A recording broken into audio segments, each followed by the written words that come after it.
Trouble continues to mount for the Revannas after Prajwal Revanna's father and former Karnataka minister H.D. Revanna skipped SIT summons. Now a lookout notice has been issued against him.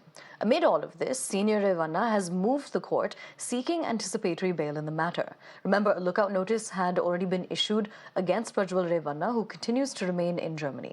Now, after more women have spoken out against the Revannas, 3 FIRs in total have been registered against the father-son duo in Hassan, Mysuru and Bengaluru, which also includes a case of kidnapping.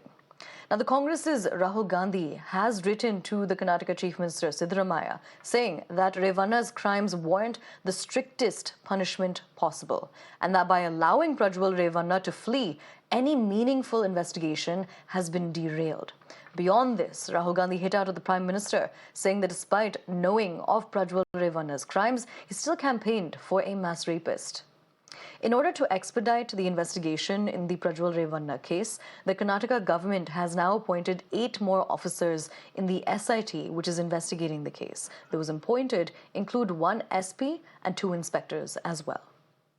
Now, we have my colleague Deepak joining me to get us more on this. Deepak, when it comes to the few updates that we have, one is that 8 more officials have been appointed by the Karnataka government. The second is the letter that's been written by Rahul Gandhi to Siddaramaiah. Tell us more about these 2 developments, and then if you can, tell us about whether there's been any update when it comes to when Prajwal Revanna is going to return to India.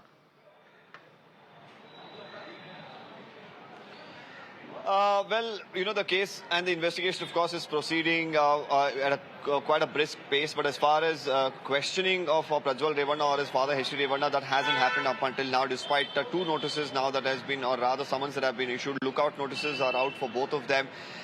Today, an anticipatory bail plea hearing, of course, took place earlier. It has been posted for 3 p.m. today, and we are expecting Mr. Revanna, if he does manage to get that anticipatory bail, to appear before the SIT for questioning later in the day. Meanwhile, the latest that we are picking up is that the SIT teams have also reached Hassan to the residence of the Revannas there, conducting a spot inspection along with the victim as well.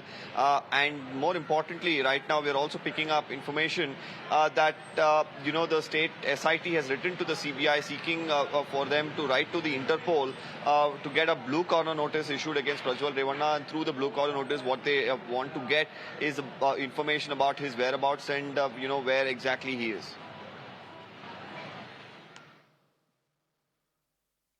All right, Deepak, beyond this, do stay with us. I have a follow-up question for you. What exactly is the mood in Karnataka with the political parties when it comes to the NDA and the Congress as well? What is going on? What is the sentiment?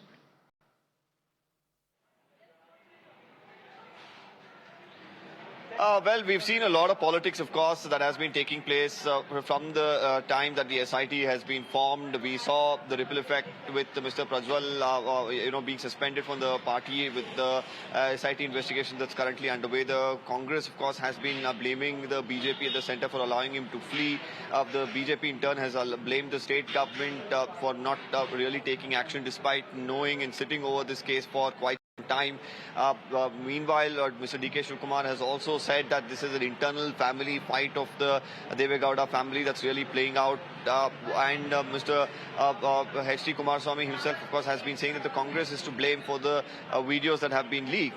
So the politics around it, of course, has been only peaking. As far as, the repercussions of the elections are concerned, what sort of an effect it will have on the elections come May 7th when 14 constituencies in the state of Karnataka go to polls, that's something that remains to be seen.